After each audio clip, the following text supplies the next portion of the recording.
Welcome to Wrong Time Watch. My name is Kevin, and today we're looking at the Diving Armour Sub 56. Price for this watch is $299, and I'll leave a link in the description to the website where you can buy this watch. The website is a parent company of the Diving Armour brand. So, it's a very shiny and very thick watch. To summarize it, it does have vintage styling. It is 316L stainless steel, and it is rated for 300 meter water resistance, as you could probably tell from the thickness of this watch. But before we get into the watch any further, let's take a quick look at the packaging. It does come in this leather case, the outer sleeve here. So nice, simple, effective packaging, which I appreciate. I don't need a fancy box to store a micro brand watch in, so this works just fine to store the watch and even travel around with it if you like. And you can see the Diving Armour logo and name right there embossed in this case. All right, let's get back into the watch. So as you could probably tell from the thickness of this watch, it does have a Seiko NH35A movement, and that movement does have a date wheel, but as you can see, the dial is not cut out for a date. So that means you have the go state position.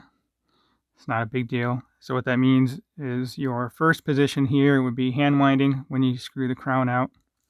I'm winding it right now. Probably not going to hear that. And then next position out. There we go. This will be the date setting position. So there is perhaps a date wheel in there that's turning around, but you can't see it because there's not a cutout in the dial for that date wheel. And then when you pull when you pull the crown all the way out, you're hacking the movement. The second hand has stopped, and then you can adjust the time. All right, let's screw the crown back in. And this is a good sized crown. This is actually a pretty large sized crown, but it fits with the thickness of the case. This is a 7.9 millimeter crown, which is signed there with the Diving Armour logo. And you can see it does have drilled lugs. So this watch is highly polished. The case sides are brushed. The bevel is brushed. Highly polished. The case sides are polished. The bevel is polished. The top is brushed though. So the top of the case is brushed, and also the bracelet. But then the sides of it are all polished. And also that lumed ceramic bezel insert is very shiny as well. And then you're seeing some reflection off of that crystal. So I would say it's probably not AR coated. I didn't see that indicated anywhere. And also you have these shiny indices in the hands as well. There is some lume applied to the hands, but it's kind of a small amount of lume. So those, I would call those Delphine style hands. And then you see that lightning bolt second hand. I'd really like to see some lume applied to that second hand, or perhaps make it orange or red or a different color that would stand out, because when you get this in certain lighting, it almost disappears on the dial right there. I don't think you can see that, but then when it hits the light, it shows up. And also the 12, 3, 6, and 9 indices are not lumed. And I would call this a lume pip on the bezel, but that's not lumed either. Everything else on here is lumed. So we'll look at the lume towards the end of the video. Let's take a quick look at the bracelet. It does have solid end links with the male link here, so we'll talk about that in a moment. All the links are solid. And this clasp itself is actually milled. Usually these pieces here are a stamping, but from what I can tell, it is a milled piece of metal here. And then the center portion of the clasp is milled as well. And this appears to be milled also. I don't believe this is a stamping. I don't know. Not that it matters anyway, but just something to note. And it does have a design on the case back here. Nicely engraved. So this is Diving Armour That's the diving Armour logo, automatic, and then the logo again, 300-meter water resistance, and there's the logo again for the third time. So it looks like a scuba diver on here, and you notice the little divots in here to remove the case. My camera would focus. There we go. All right, let's go over the dimensions of this shiny and chunky watch. So normally I will just give you lug to lug, which is 50.4 millimeter, but I have measured the end link to end link here, and that is 56.4 millimeter. And my wristband is 52 millimeters, so this overhangs my wrist by what is that, about 2 millimeters per side. 41 millimeter case diameter. The thickness on this is 14.8 millimeter thick, and lug width, we are at 22 millimeter lug width. And this bracelet does taper down from 22 to 18 millimeter. And as I mentioned, it does have a 7.9 millimeter crown. And lastly, with all this thickness, as you can imagine, it is a heavy watch at 179 grams, size for my 6.5-inch wrist. So obviously, the more links you add, the heavier this package will become.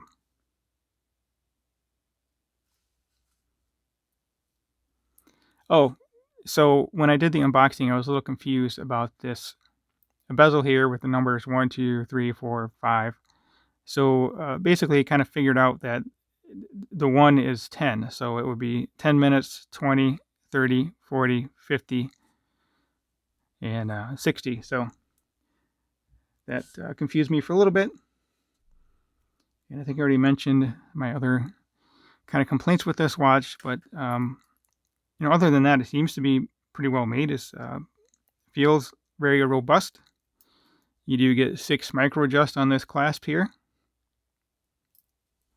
And you do have screw links.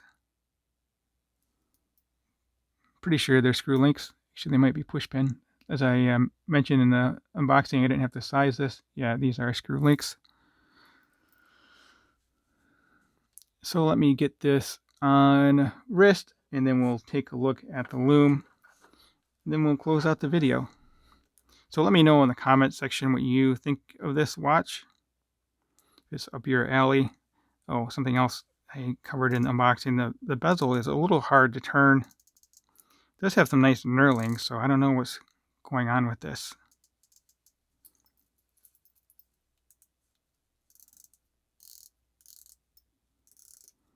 Kind of have to grab it from the side. I guess if it were to protrude out farther, it'd be a lot easier to turn that bezel. Just stick out a little bit, but really not enough to get a good purchase on this. Maybe if the knurling was closer together, similar to actual coin edge bezel, like on my Black Bay 58. Anyway, let's get this lined up here. So it does have good alignment, better than a typical Seiko.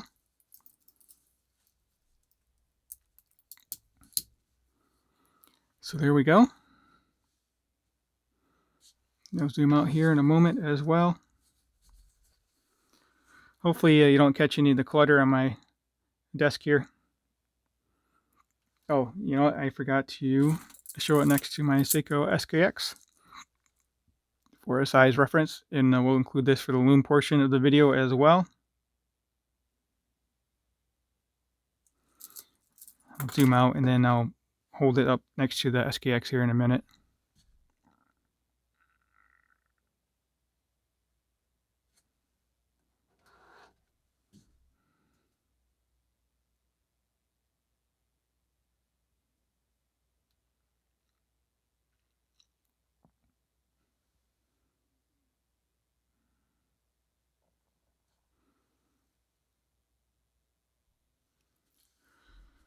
All right, let's hold it up next to the SKX and then we'll pause the video and check out the Lume.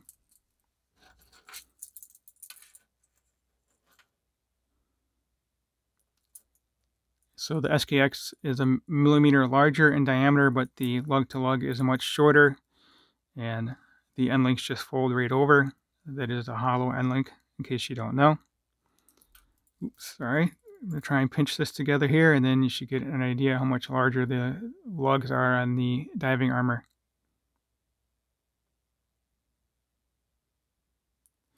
All right, let's check out the Lume, but before we get there, if you could, please hit that subscribe button. If you're not already subscribed, I'd greatly appreciate it. Like the video, and let me know your thoughts on this watch. All right, so of course the diving armor sub 56 is on the left here. I did forget to mention it does have C3 Super Luminova, and on the right here, sorry, messing up my Lume shot. There we go. Hopefully that has improved it. Left my monitor on here. So anyway, on the left, the diving armor sub 56, and on the right, my SKX 009. I would say the Lume is a little brighter on the sub 56 indices, but not the handset. Again, the Lume is very small, very small amount of lume on that handset. But the C3, I would say, is a little brighter than the Seiko Lumi Bright. So that will conclude today's video. As always, thank you for taking the time.